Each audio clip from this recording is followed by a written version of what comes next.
different. We're looking at the Sermon on the Mount and how it speaks to parents. If kingdom principles are to be applied to every one of us, then these certainly do relate. The key point is where we're starting from and where we're coming back to is this. We are looking, yes, at Matthew 6:19 through 21, but I love how the principle is to put God first and seek His kingdom first. But how does that principle apply to today's theme? Here it is. Kingdom parents model kingdom living. Kingdom parents model kingdom living. And I think certainly every Christian parent wants to successfully influence their children to be and become maturing kingdom citizens. And let's see what great principles are in this sermon to help parents do that very thing.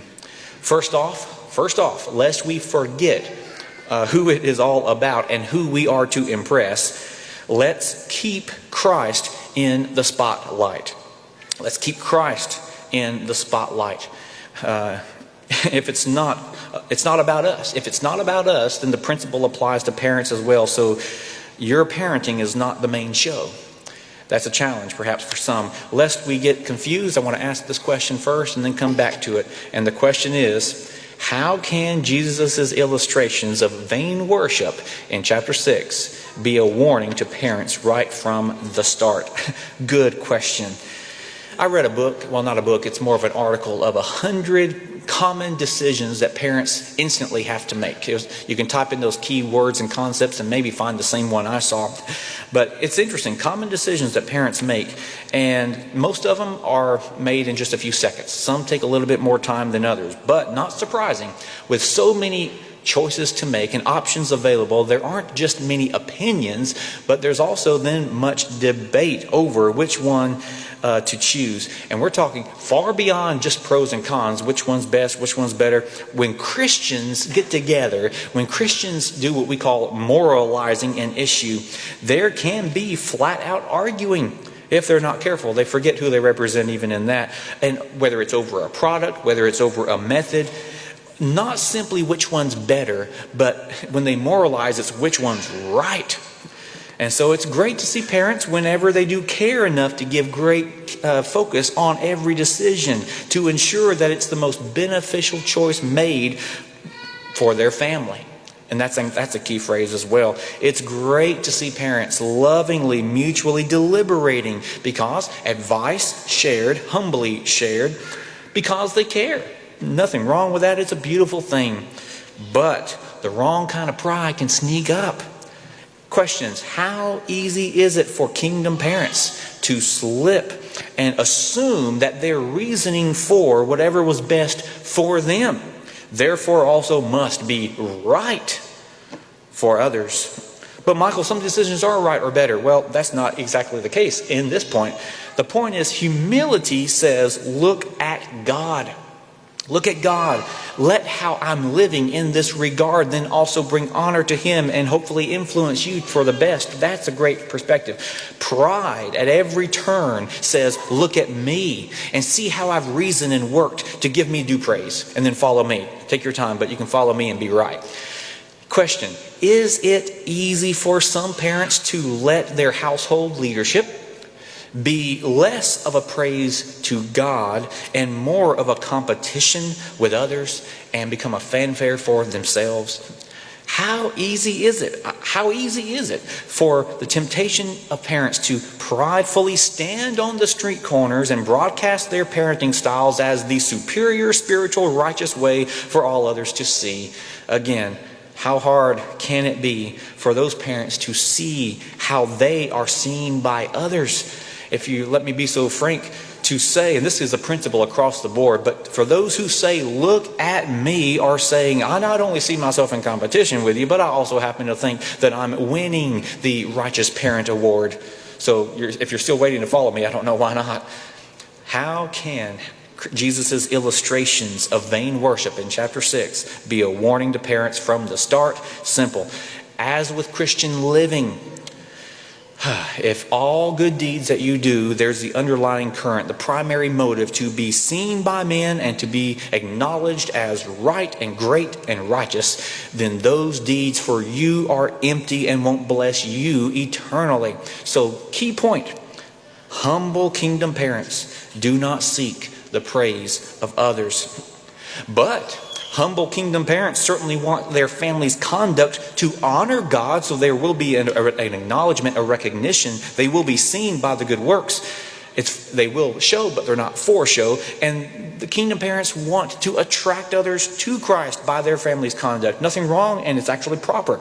But this is most effectively done, well, we can just stand back and look no matter who you are. We can stand back and see this is effectively done with the key word genuineness. When his righteousness is truly the family's priority.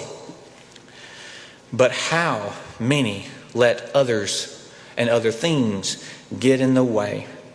So, I love that song, Seek Ye First the Kingdom of God. Kingdom principle, keep first things first. There are urgencies and there are responsibilities in this life at every turn, every day. But kingdom principle is, what's first? What's most important? Nothing on this earth. Nothing on this earth. Matthew 6:33. That's not what's most important.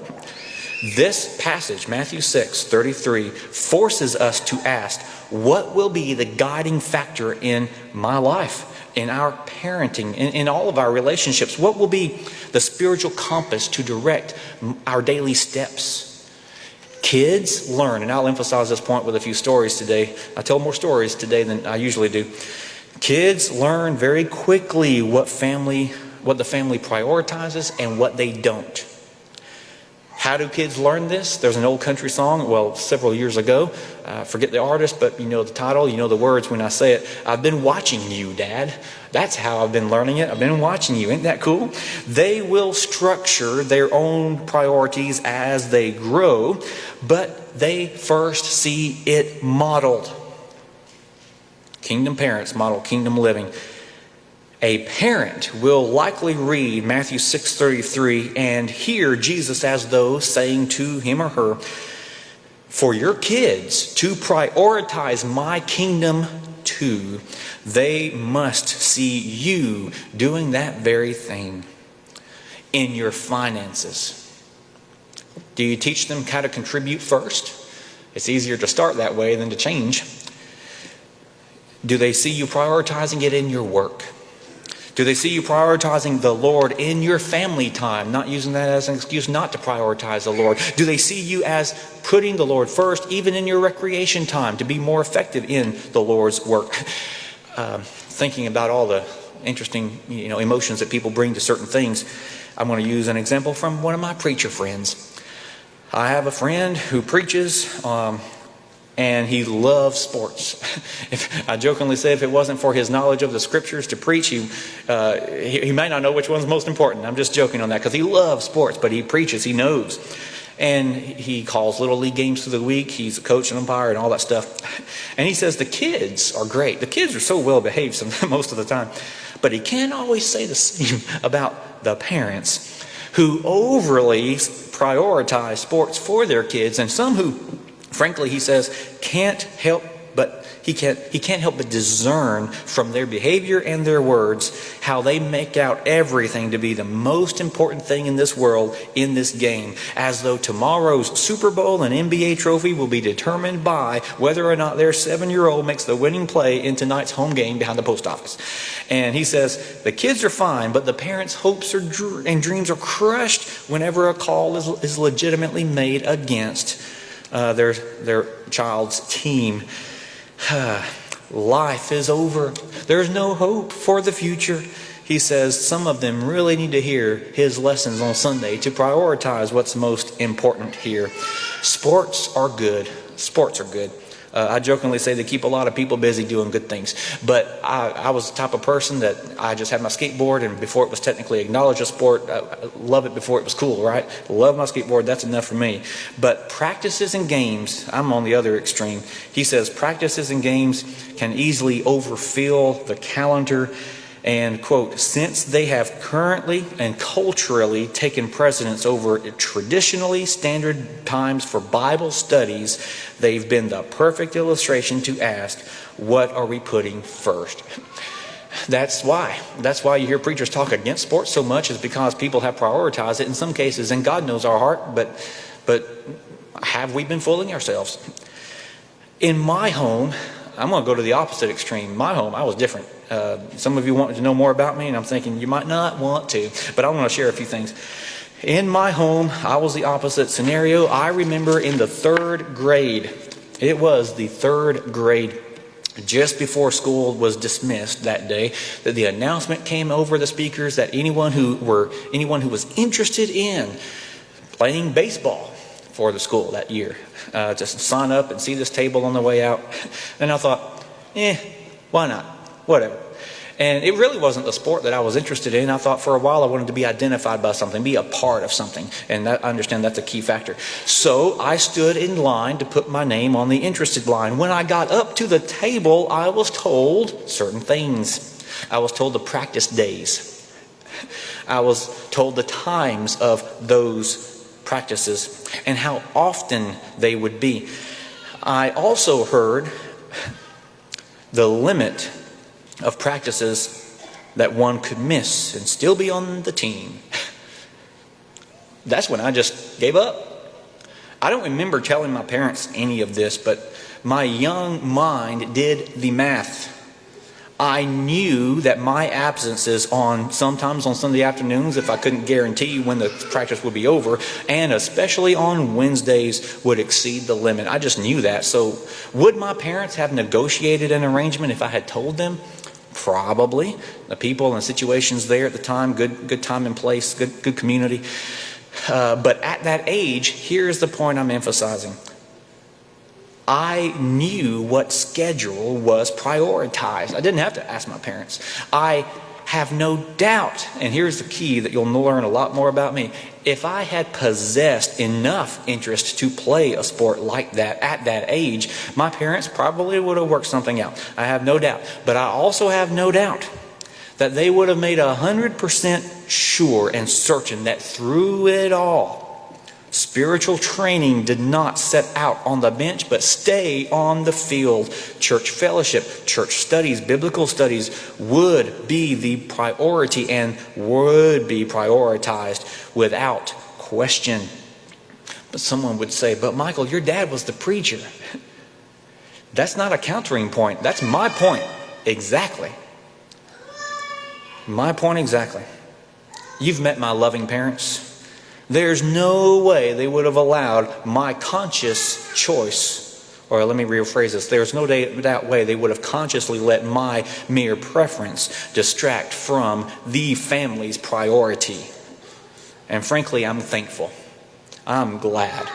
This philosophy in the home developed some of my early work ethics. During those elementary years, I didn't see how, but a lot of it was innate as well, but it was complemented by my parenting style. How do you think I felt every time a homework assignment was given out on a Wednesday? So, I was the only one, perhaps the only one, studying very, very hard. I knew that we were going to church that night, so I was the only one.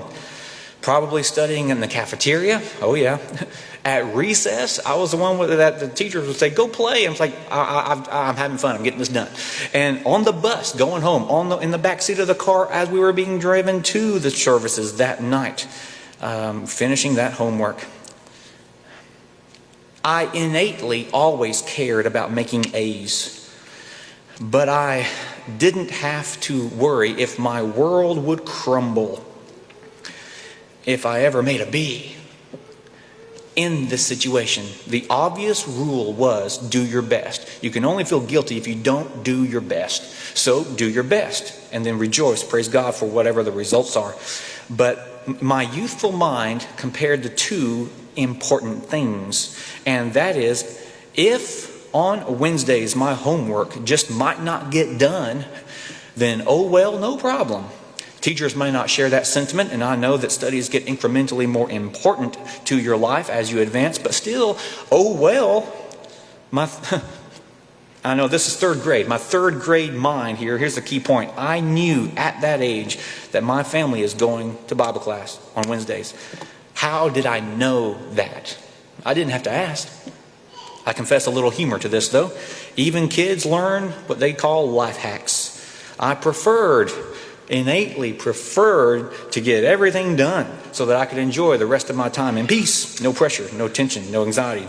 And anytime I did have homework, however, I didn't argue too much, because if I needed more time, I could stay up later. And do you remember the time of network late night talk shows where the toughest decision to make was whether to watch a Letterman or a Leno's monologue? Don't just miss those days. And if you didn't mind walking across the room to change the channel during commercial break, you better choose wisely.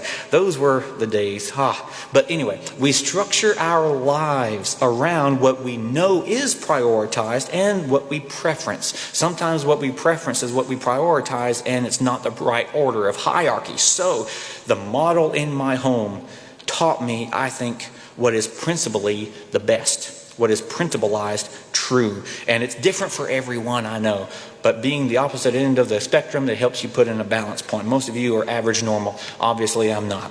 But here's the key. If we apply this principally, earthly training is very important. Very important for the great quality of life of everyday living. And we can't teach them everything for that high quality, but thankfully they can learn as they go. But whatever training is most important, that should be prioritized, right? Whatever is most important should be prioritized. Well, what's most important? Eternity training. Most important. Imagine a scenario where all the teaching has resulted in your kids owning the world, having anything and everything that they could possibly dream of, but then dying at the age of 120 outside of Christ. What then? What then? What did all that worldly instruction do to help them in what matters most? Matthew 6:33 is not just a time management rule, it's a governing rule. So Sunday morning worship might be the first item on your itinerary for a Sunday, but is God ruling over your heart's decision in everything that you do every day of every week? Kids need to see kingdom parents prioritizing kingdom principles in all things, seeking God's wisdom at every turn, not human rationalization, God's wisdom at every turn. And in the process of all of this, keep investing in heaven. Honor to parents who do this. It's not easy. Why should we keep investing in heaven? Because earth is passing, eternity is permanent. Able and willing parents who work hard to provide food for their family, high honors. 1 Timothy 5:8, high honors. But highest honors are to those who ensure their kids are well fed on the life-giving bread of Jesus and His truth and love. That is in abundance, and there's no reason that any soul should go hungry as kids see their parents joyously feasting on this abundant supply. They might want their souls to feed on that too. Deuteronomy 6. There's that passage. Deuteronomy 6, verses 7 through 9. Great passage that is complemented as well in John's article for this bulletin day. It demonstrates that your efforts in all of this to pass on this generational legacy takes a lot of time. I used to think to give 100% of your focus to something, that should be all you focus on. Later to realize you can give 100% of your focus towards any one thing at any one given time. But through it all, this priority should be given full focus steadily. And in the process, focusing on this for your kids might even take away from making money. Okay, material things don't last forever. It's a choice you must make. So, what type of instruction will you make sure is most important in your home? What good is passing on a love to your children for the family business if they don't have that passed on love of the family Savior? Big question there. What good is being blessed with this world's goods if they don't learn how to use their blessings to glorify God by their good works? Show your kids how to use what God has blessed you with.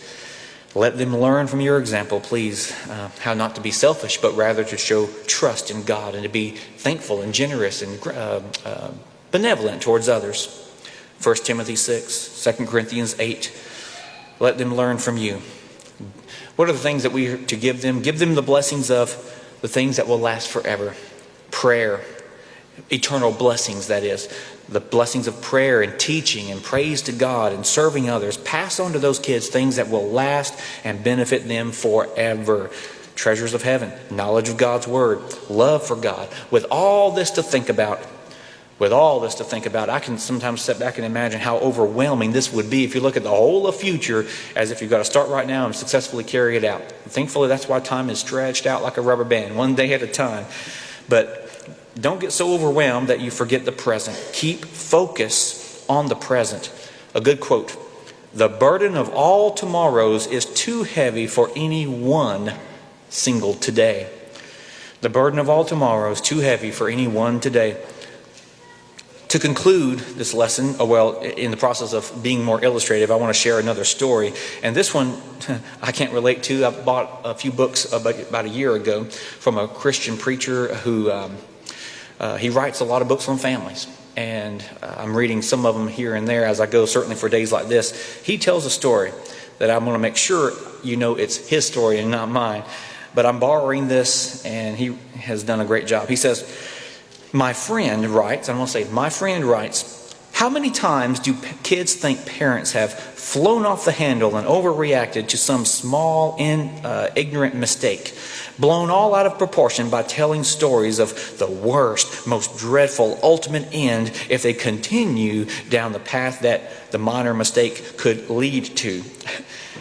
My friend says, quote, he writes, "During my late teen years, I was so tired traveling back home that to stay awake, I took a caffeine tablet from a friend from a tossed bottle on the way home. He was so tired he held the bottle on the way home. But he still barely made it home, quickly fell on the bed, fully clothed, slept great all night, but woke up that morning to my dad," he says, shouting, "What is this?" Still waking up, the lecture ensued, noticing I had still had the whole bottle of tablets in my hand. It didn't look good. The lecture continued about how one pill leads to more, and more leads to uppers, and upper leads to downers, and being fired, and that leads to being broke, and that leads to stealing, and that leads to being kicked out or dropped out of school, and that eventually leads to crowds that could supply the addiction that will result in more crime, and then jail, and then you're one step away from an early grave. My preacher friend writes, he didn't understand his reaction at the time. Told all of his friends for years that his dad was crazy over this one moment. But, he says, then I became a parent and found myself thinking the same ways. He also said, the problem I've seen, and it's good to read things about anything. I was the type of person that read, marriage books long before I even knew about Terry, and long before I moved out of my parents' house. So it's always good to see from their perspective and to read and learn. He says, the problem I've seen is that when I spend too much time worrying about the future, I end up acting in ways that produce the future I was worried about. When I fear some potential future, I end up treating the mistakes of my kids in ways that push them further away from the narrow path and closer to the very things that I fear. Don't stare so long, he encourages all of us, don't stare so long into alternate futures that you lose focus what is actually happening right now. Perspective. Kingdom parents deal with their children's mistakes appropriately for the moment, in the moment. They don't dismiss it, saying it's not as bad as other things that could happen, so I'll ignore it. But they don't let future fears unduly lead to overreactions from today's troubles. Oh, wow, great advice. Wisdom is in points of balance. So we need the wisdom of God here, certainly. Guard against, he says, letting your future-based anxieties treat your kids as though today's mistakes will define them forever. Good point. Good point, standing alone. And let's put it in balance now as we look at this next sermon point. As you focus on today, keep focus or keep the hope of future blessing, the spiritual fruit that's going to come with daily watering. Matthew 7:15-20. Part of every day's responsibility is proper instruction, proper correction. It's never to be overlooked in that respect, of course, principally. For long-term spiritual maturation, invest every day in who they will become. Boys will be boys, and they will be men. Every day, children develop behaviors and make discernments that metaphorically are the fork in the road. It's a lot easier with tiny adjustments to make that help, to give that little help help along the way at that moment than further along the way. So little tweaks at those points along life's road makes a big difference later on. And according to Hebrews 12:11, speaking of the Lord's discipline, even when it's proper, even when it's administered properly, still is painful. Painful. Growth hurts. All good parents, I would imagine, struggle with being consistent in this. Consistency is not humanity's strong suit, but it should be more so for the Christian. What about those times when you know what's right to do, but you're exhausted, when you're distracted, distressed, and even depressed, but parents still do what hurts even them, in order to do what's in the best interest of the child long term. That is the development of character, kingdom citizen character. And point C, that means sacrificing time. And John's point in the article says it well. It's going to take a lot of time. Even when you're exhausted, tired, and distracted. Kingdom parents still prioritize making use of those vital fleeting moments to teach, to train, to share, to model, to motivate. And they know they had better because those moments will be gone very quickly. Kingdom parents know also that there is nothing wrong with taking time to relax and refresh themselves, but also they don't think about just this moment either. They don't just think about just this moment all the time. They think about how each day's watering influences long-term spiritual fruit. And so, what's the best thing to do for your kids? This is interesting. I remember my first English class paper, and it was on something important. I forget what it was, but it was on many factors. And in every paragraph, speaking on each factor, I kept saying the common phrase, the most important thing, the most important thing, the most important thing. And I'm thinking, the teacher asked me, which one's most important? I said, well, it's all important. Well, in writing, it makes a big difference. And in speaking, it does too. I've been thinking, there's so many important things. What's the most important thing? Because if you say this, someone else is going to say, well, this is important too, and that's important too. All of these things that are important, put them in a big bag or a big box. What's the box? What's most important? I kept thinking about Deuteronomy 6. I kept going back to that. Pairing it up with Matthew 7, 3 through 5.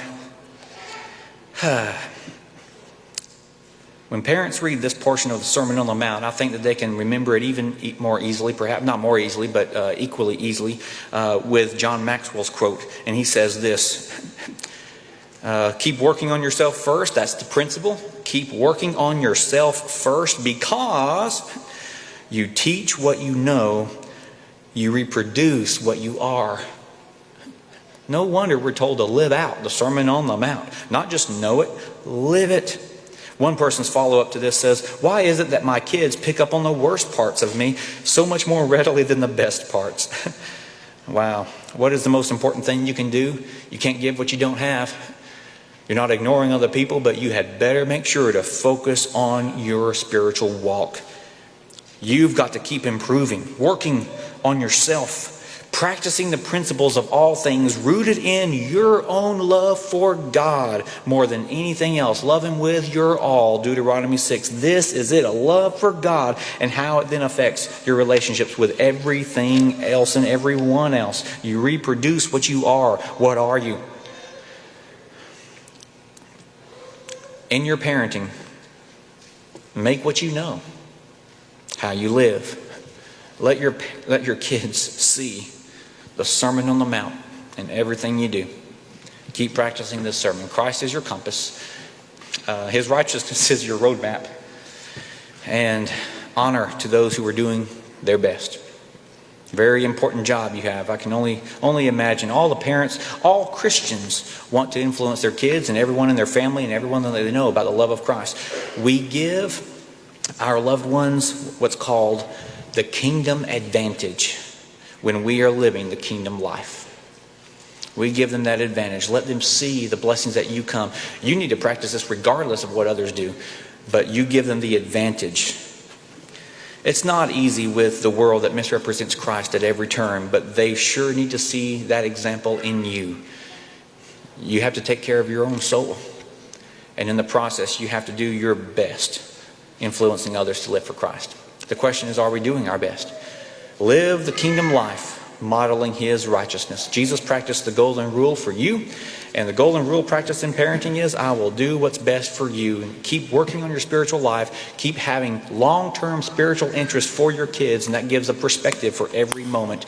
Put the Lord first in all things, and perhaps you're outside of Christ and need to put him on so that you can live in right standing with him, living for him every day. Let's make it known. If you have any prayers or needs or requests at this time, let's do so and make it known as we stand in